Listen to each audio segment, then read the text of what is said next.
Once again, we are live on another late night talking about yet another Matrix movie. Of course, this is the last one. So it's finally done.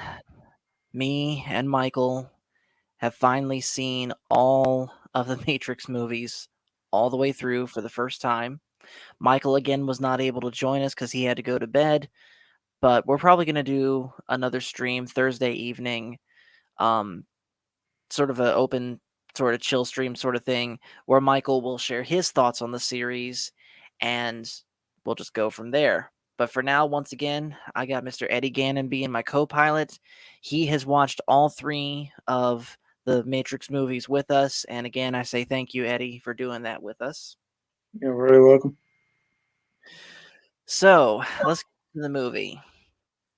This is going to sound absolutely insane to most Matrix fans, but I think this one's my favorite because the action is cranked up even more, both in the Matrix world and in the real world. And the story in this one, I was able to understand this one the most. So let's talk about that. So basically, we have in the real world Zion, who is preparing for an assault from the machines. And then in the Matrix world, we have Trinity and Morpheus that are trying to get Neo out of what I'm guessing is basically the Matrix version of Limbo, because, Mobile Avenue, you flip the letters around and all that, which they do. And then it's all about Neo basically going into the homeland of the machines to take down Agent Smith once and for all, who, as we mentioned in the last video, had become a virus in the Matrix and now has taken completely over.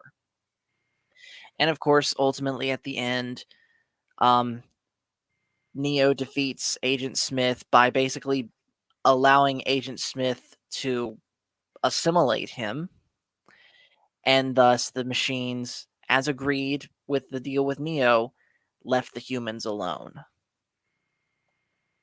So like I said, I was able to understand this story much more than I was able to understand the first two. So that's part of the reason why this one's my favorite.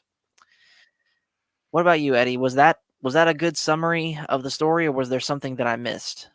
It was a very very good summary. That like as I say, it's just keeping it simple. Good versus evil, versus machine. That's basically all it's about. Yep. And And returning it to was like Go ahead. we're able to do. It's one of the most epic uh sequences that like you could ever see as well. For sure. And going back to my heroes analogy that I set up in the first of this series, this is like the perfect end to that hero's journey. So to recap, you have the hero, Neo, who starts out in a very humble place, i.e., he's a hacker for in his spare time, but he also is a software developer for this big company. Called upon this great adventure to ultimately save mankind from the Matrix by Morpheus. He accepts and learns how to use his abilities as the chosen one. And of course, he messes up somewhere along the way. But ultimately, as we see in this movie, all the hard work that he puts in pays off. He defeats Agent Smith, purging him of the Matrix, allowing the programs basically to have pretty much free reign of it. And of course, the machines keep their end of the deal and leave mankind alone. I would almost compare this to a very similar ending as far as the result to Return of the Jedi. Like, if you really think about it, this is the third time we've seen Neo versus Smith. But it's also the most climactic one and arguably the most emotional one too, kind of similarly to how we basically we're getting Luke versus Vader in a rematch in Return of the Jedi, but this one's way more emotionally charged because now Luke's going in to not just defeat the Emperor, but potentially redeem his father. Meanwhile, Vader and the Emperor are trying to turn Luke to the dark side. And then here, of course, we have Neo trying to purge Smith from the Matrix, and Smith ultimately trying to take over everything, the Matrix and the real world, and remake it in his own image. So it reminded me a lot of that, as well as the stuff that happens in the real world with the ship. I want to say it's called the Hammer, right? Yeah. Okay, yeah, the Hammer The flying hammer through. and the logos. Yes. Well, the Hammer's flying through all those tunnels kind of reminded me of the Millennium Falcon flying through the unfinished Death Star, trying to get there on time. And then, of course, you could almost say that the Battle of Zion, we'll call it, is like the Battle of Endor, both on land and in space, kind of combined. So you could definitely see where the Wachowskis likely took inspiration from Star Wars and applied it to the Matrix and just put their own twist on it, which further goes to show that Star Wars is one of the most important movies in movie history, with, of course, The Matrix and Avatar and other movies following after them and being important in their own Okay. right. So, all of that being said, let's talk about the characters now. Um, we'll start with Morpheus because he he kind of stays the same throughout this movie, and Morpheus is cool. Trinity, it was sad to see her die, especially in the way that she died. Yeah. Um, Neo, of course, he goes through the most changes in this movie. He of course starts out in the real world in a coma, but in the Matrix he's in limbo, and of course he's continuing to get stronger in the Matrix, and he realizes the only way to truly end this war is to purge Agent Smith, which is why he goes to the heart of the machines. He's he's basically following what his purpose is as advised by the Oracle. And speaking of the Oracle, of course, she looks completely different in this movie because sadly, the actress who played her in the first two movies passed away, so they had to be recast.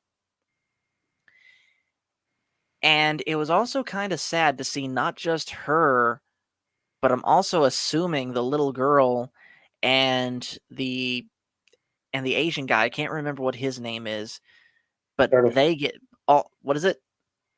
Start off.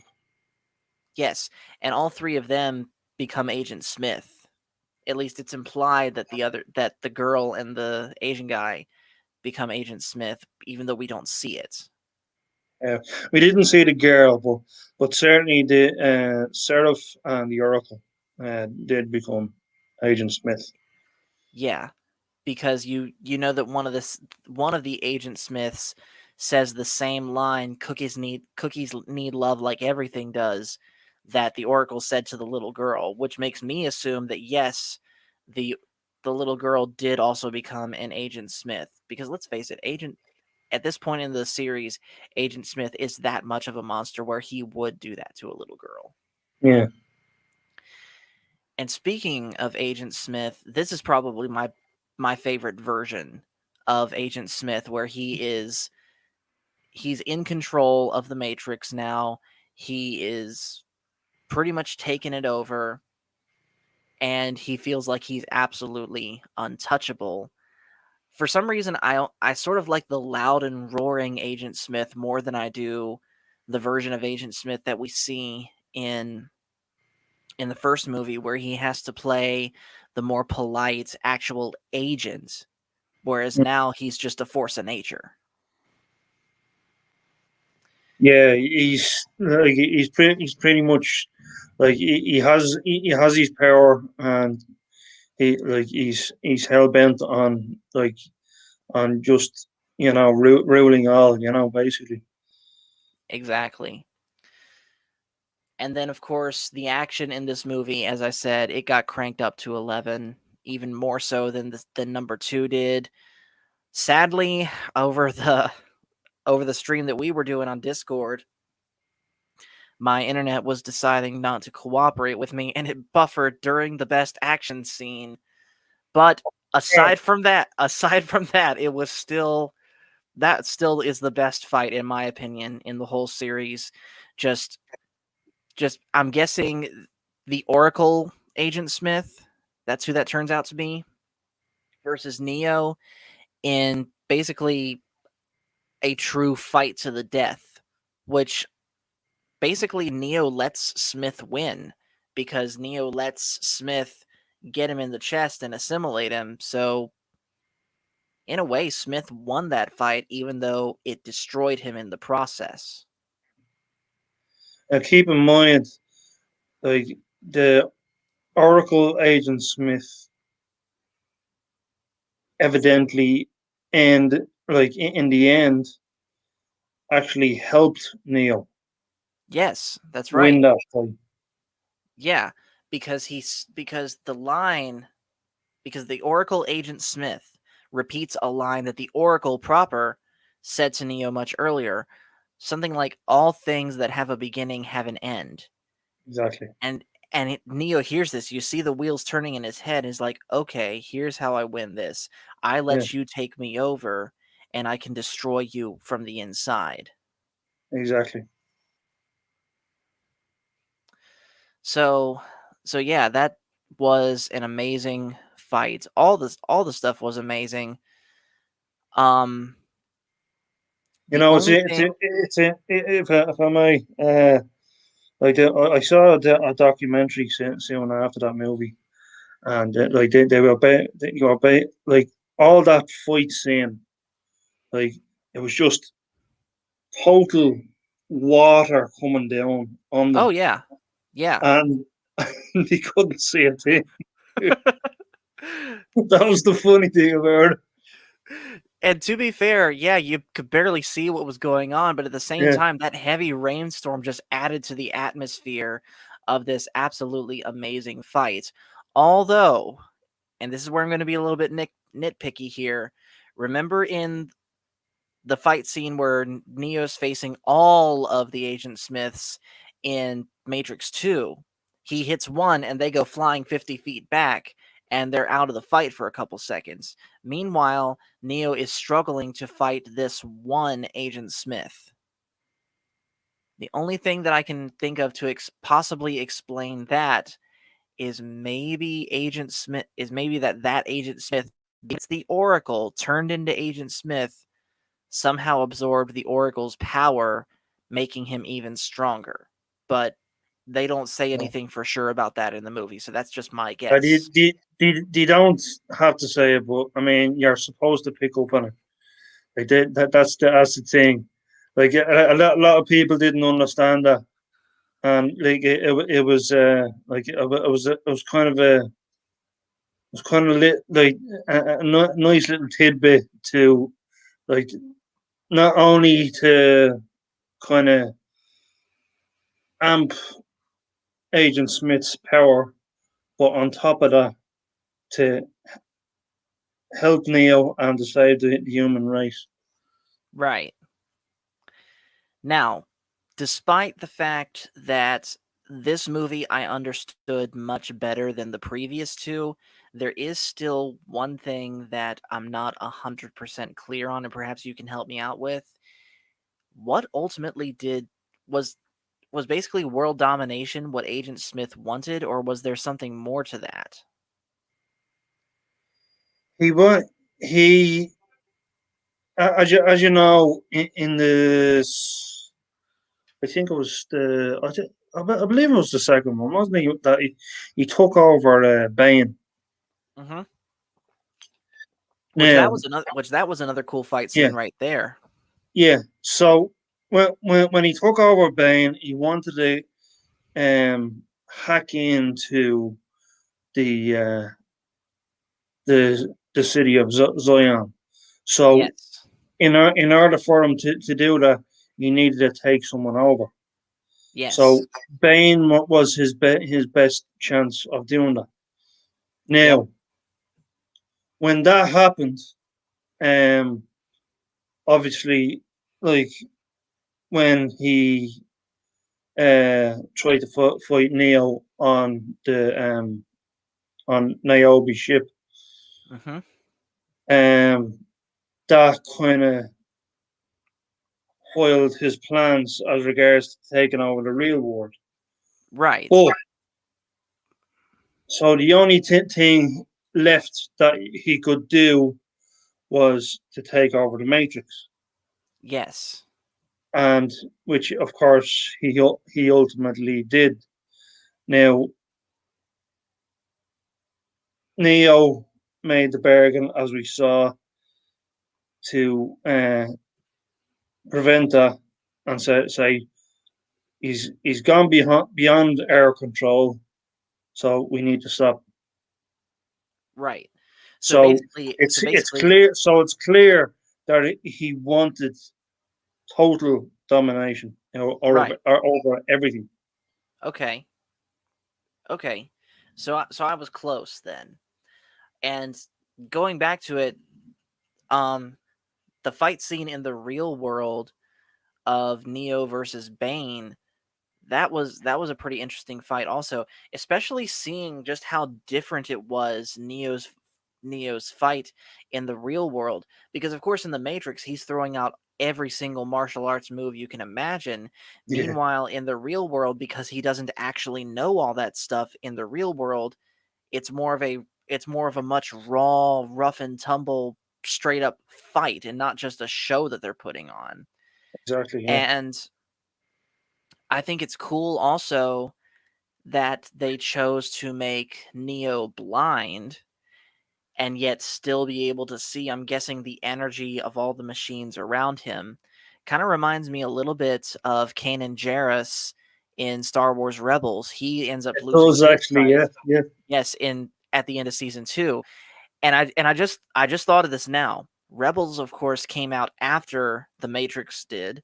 So I wonder if Star Wars Rebels was influenced by Matrix Revolutions and they had Kanan go through the same thing that Neo did. That's an interesting theory, actually. Yeah. And then of course the very end, Neo of course dies in his effort to stop Smith. The machines leave everyone alone, Here's the question: and did he die? I'm going to say yes. I'm going to say yes because it's shown that basically he wasn't moving. It didn't even look like he was breathing. Yeah, So I looked that way, but I mean, as you were fully aware, they they are releasing another movie. that is true, and Keanu Reeves is coming back for it. Yeah, So basically, here's what I'm saying. I'm saying he's dead until proven otherwise, just like yeah, innocent until proven guilty. And then, of course, in the Matrix world, it basically becomes a paradise where the architect agrees to let the people go that want to go. And of course, the Oracle and the little girl and the Asian dude have their happy ending. Everyone has their happy ending in the real world except Trinity and Neo that we know of. yeah. So that's Matrix Revolutions. Like I said, I'd say as of right now, this one's my favorite. Maybe that might change as I watch the series over again. And speaking of the series as a whole, I do want to say, because I don't know exactly who's watching right now, but to whoever watches this live stream played back that urged me and Michael to go back and watch this trilogy again because we had never seen it before. I do want to say thank you, because holy cow, was that as a whole was that amazing. And of course again, thank you Eddie for watching it with me. So if you could like sum up the Matrix series as a whole in like one word or one phrase, what would you pick?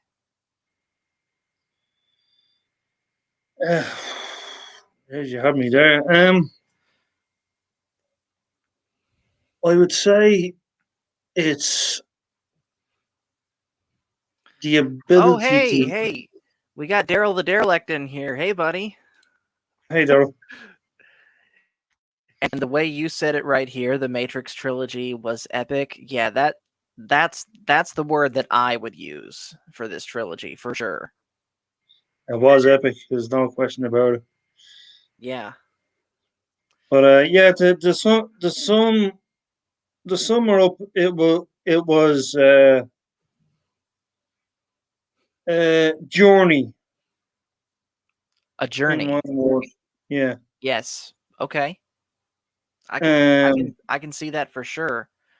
Both a Yeah. journey for Neo and a journey for us, the audience going along with him.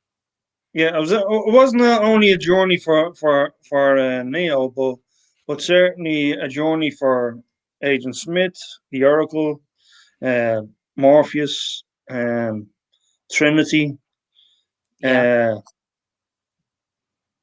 uh, and I mean it's. I mean, what we saw was a culmination, and the end result was epic. it was indeed. So I think that's going to do it for us tonight.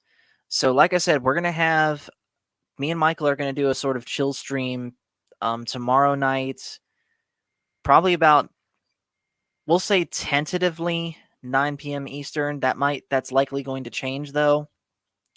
And we'll have open jump-ins, as we call them, where other people can come in and talk the Matrix with us. Michael will share his thoughts on the series, and yeah, from there we'll decide where we'll go next as far as the movies we haven't seen.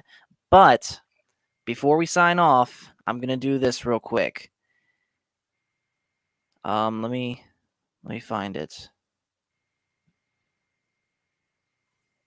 Okay, here is the movie list. Every time I watch one of these movies, I'm going to publicly strike from the list one of these. And so finally, here is the Matrix series. On. So, with that, we're going to go ahead and end it. So, thanks everyone for watching. Thank you, Eddie, again for watching the movies with me and for doing this video with me. And as always, with the Star Wars guys, the Force is family. Thank you very much.